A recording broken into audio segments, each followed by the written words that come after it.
ណែអាសាតើអ្នកភូមិអញមានរឿងអីវ៉ៃបានជាស្លាប់ច្រើនយ៉ាងនេះហើយមើលទៅផ្ទះសម្បែងវិញក៏ត្រូវភ្លើងឆេះទៀតគ្នាក៏មិនដឹងថាមានរឿងអីដែរសម្លាញ់ពេលនេះអ្នកផ្ទះរបស់អញមិនដឹងជាយ៉ាងណាយ៉ាងណីទៅហើយទេតោះយើងទៅផ្ទះអញទៅរកពួកគាត់ពងម៉ែប្អូនណានពងម៉ែប្អូនណានតើទាំងអស់គ្នានៅណាហាពងពុទ្ធោពង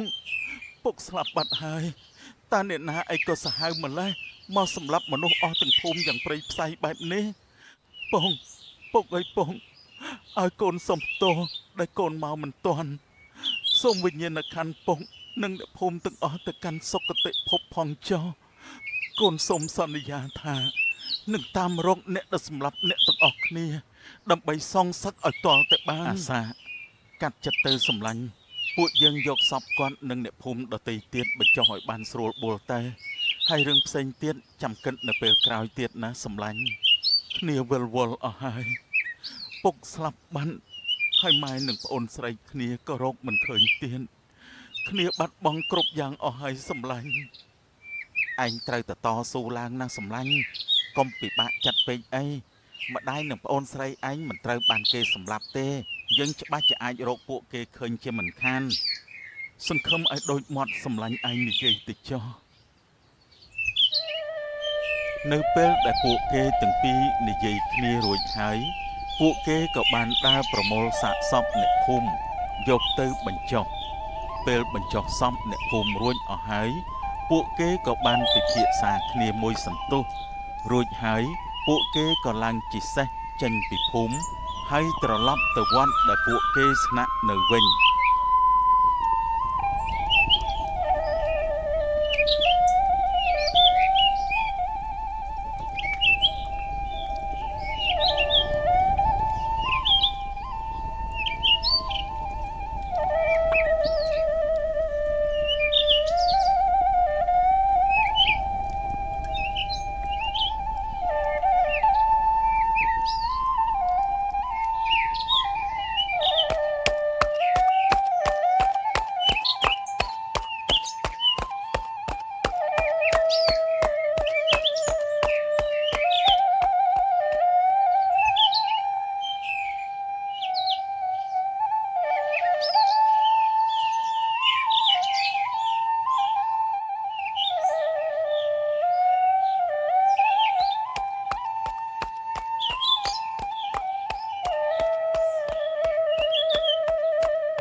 នៃណាកូនកូនសាក់នៃណាហាកូន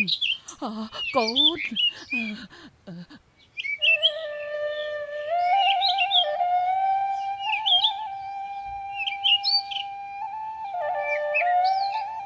ម៉ែអូនណានហើយម៉ែមកដល់តាំងពីកាលហ្នឹងកុំទាន់អាននិយាយអីកូនចូលអង្គុយសិនទៅម៉ែអ្នកភូមិយើងស្លាប់អស់ហើយម៉ែហើយផ្ទះសម្បែងក៏ត្រូវភ្លើងឆេះស្ទើរតែទាំងអស់ដែរហើយចុះពុករបស់កូនមានបានឃើញគាត់ទេអាកូនម៉ែពុកគាត់ស្លាប់បាត់ហើយគឺត្រូវបានពួកគេសម្លាប់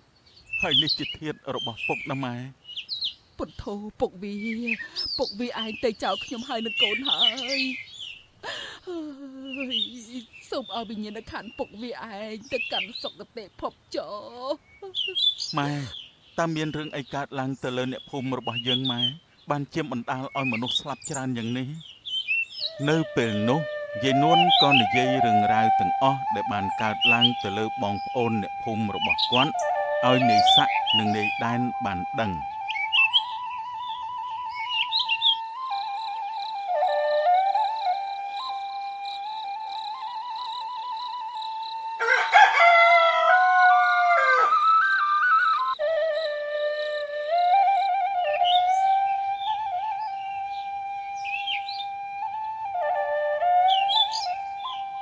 ចៅសាក់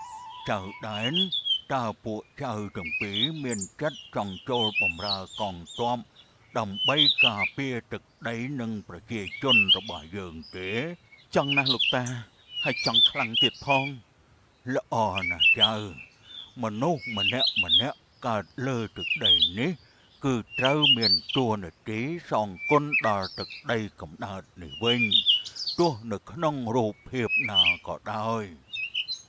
ក ណាលោកតារូបកាយកណាមួយនេះសូមបូជាជូនទឹកដីនេះហើយចាប់តាំងពីពេលនេះតទៅ ល្អហើយចៅអញ្ចឹងចាប់ពីយប់ស្អែកនេះ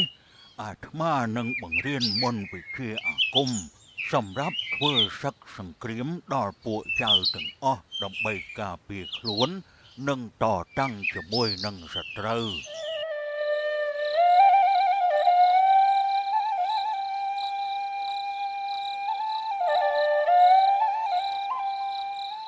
យ៉ាងម៉េចទៅហើយអូនណាតកន្លងមកមួយរយៈនេះតើបានធូរស្រាលនៅក្នុងចិត្តខ្លះទេ ចាបងដែននៅតែបងពេលដែលបាត់ភ្នែកម្ដងតែងតែនឹកឃើញពេលដែលពួកចៅចូលប្លន់និងកាប់សម្លាប់បងប្អូនអ្នកភូមិនោះមិនដែលភ្លេចម្ដងណាឡើយក ុំគិតច្រើនពេកអីណានរឿងដែលកើតឡើងហួសទៅហើយឲ្យវាកន្លងផុតហួសទៅតាមខ្យល់ទៅចុះ ចាខ្ញុំអរគុណណាស់ដែលបងតែងតែបារម្ភពីពួកខ្ញុំ បានមិនអីទេអូនណានរឿងគ្រួសារអូនក៏ដូចជាគ្រួសារបងដែរព្រោះបងហើយនឹងអាស័ករាប់គ្នាដូចជាបងប្អូនបង្កើតអញ្ចឹងអូនណានឥឡូវនេះយប់កាន់តែជ្រៅហើយឆាប់ចូលគេងទៅព្រោះសន្សើមក៏ធ្លាក់មកច្រើនដែរ ចាបងដែនអញ្ចឹងខ្ញុំលាបងចូលសម្រាប់ហើយ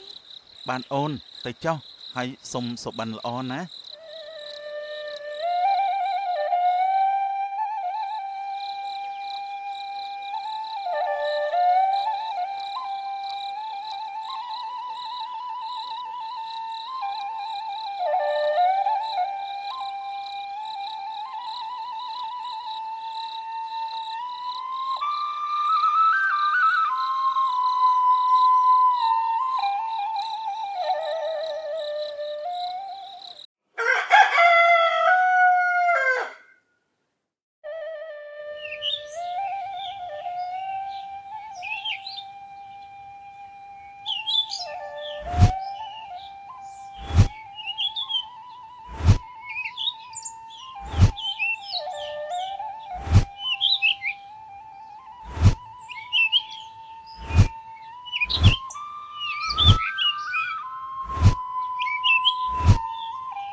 ចៅស័កចៅដែននិងចៅផ្សេងទៀតបានរៀនអក្សរសាស្ត្រនិងមន្តវិជ្ជាការផ្សេងចប់សពគ្រប់អស់ហើយអញ្ចឹងស្អែកព្រឹកពួកចៅយកសម្បត្តិមួយច្បាប់នេះទៅជួបលោកមេតបផ្សេងទៅហើយប្រគល់សម្បត្តិមួយច្បាប់នេះទៅឲ្យគាត់ពេលដែលគាត់មើលហើយគាត់ជាអ្នកទទួលយកពួកចៅទៅបម្រើទ័ពជាពុំខាន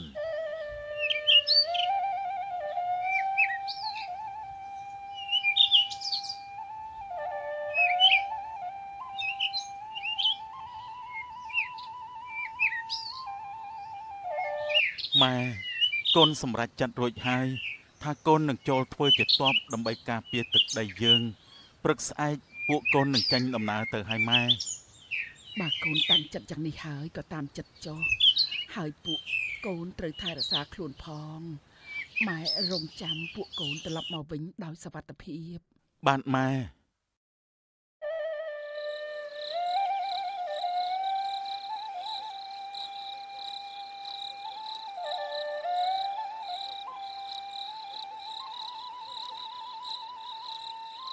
ងដែន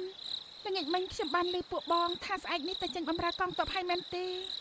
បានគឺពិតប្រកបហើយអូនណាតហើយពេលពួកបងទៅកុំភ្លេចអូននឹកដល់បងផងណា ចាប់បងដែនខ្ញុំសូមជូនពួកបងឲ្យជោគជ័យ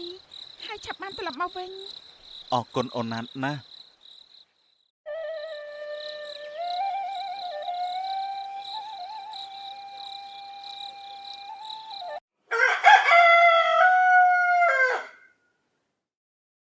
លុះព្រឹកស្អែកឡើងនេសាក់នៃដែននិងយុវជនផ្សេងទៀតក៏ក្រាបសំពះលាលោកតាម៉ៅរួចក៏នាំគ្នាធ្វើដំណើរចេញទៅ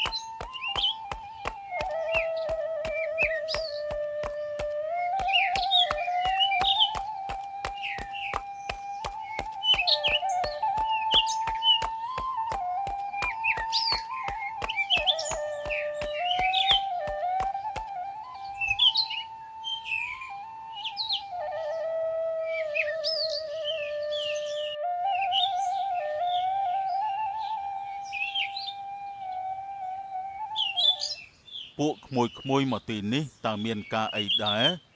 បានជំរាបប្រសាសន៍លោកអ៊ំមេតបពួកខ្ញុំមកទីនេះគឺចង់សុំចូលបម្រើតបហើយនេះជាសម្បត្តិលោកតាម៉ៅដែលជាគ្រូរបស់ពួកខ្ញុំឲ្យយកមកបកគលជូនលោកអ៊ំមេតបពេលលោកមេតបសេនបានទទួលសម្បត្តិហើយក៏បើកមើលរួចហើយគាត់ក៏ព្រមទទួលយកយុវជនទាំងអស់នោះឲ្យចូលហាត់រៀនពីក្បួនតបផ្សេងនៅក្នុងពេលនោះតែម្ដង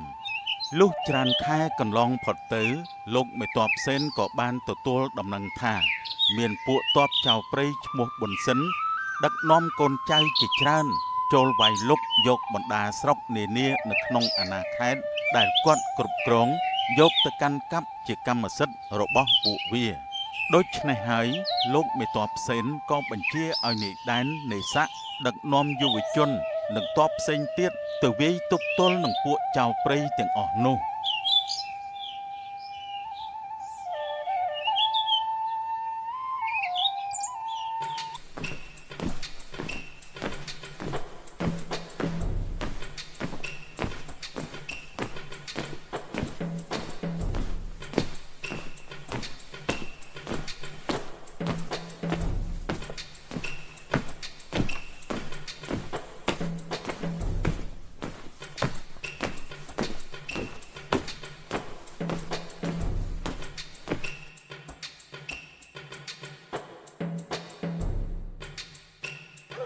បងប្អូនពួកចៅព្រៃចូលមកទៀតហើយពួកទៀតអើយសូមប្រុងប្រយ័ត្នការពារខ្លួនផងបងប្អូនពួកចៅព្រៃចូលមកទៀតហើយពួកទៀតអើយសូមប្រុងប្រយ័ត្នការពារខ្លួននៅពេលដែលពួកតបចៅព្រៃកំពុងទៅវាយប្លន់អ្នកស្រុកនោះនេសាក់និងនេដែនក៏ស្រែកបញ្ជាតបរបស់ខ្លួនឲ្យចូលវាយទប់ទល់នឹងសម្លាប់ពួកចៅព្រៃអស់ជាច្រើនចំណែកមេតបចៅព្រៃឈ្មោះប៊ុនសិននិងចំណិតឈ្មោះឃ្លៀងក៏ត្រូវបាននេដែននិងនេសាក់សម្លាប់ចោលនៅនឹងកន្លែងដែរកូនចៅផ្សេងទៀតដែលនៅសេសសល់ហើយឃើញមេតបវាត្រូវបានសម្លាប់ក៏នាំគ្នារត់បាត់ជើងសោព្រាតចូលព្រៃបាត់អស់ទៅ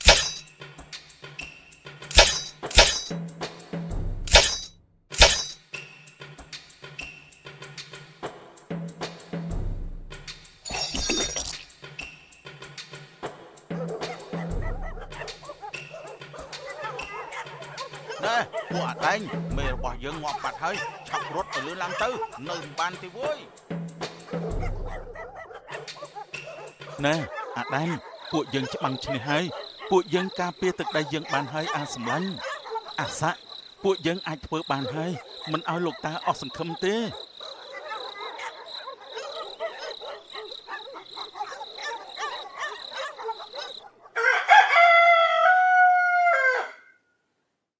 នេសាក់និងនេដែននៅពេលដែលបានសម្លាប់មេតបចៅព្រៃនោះហើយ ពួកគេក៏ដឹកនាំទ័ពទាំងអស់ត្រឡប់មកជួបនឹងមេទ័ពសេនវិញ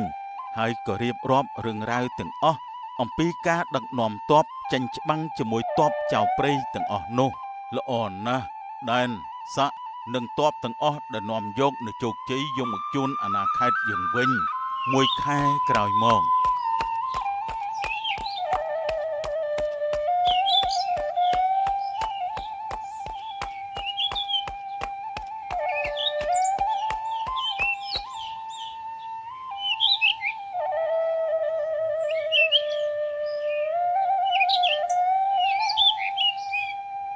កណាសូមថ្វាយបង្គំលោកតា ល្អហើយចៅ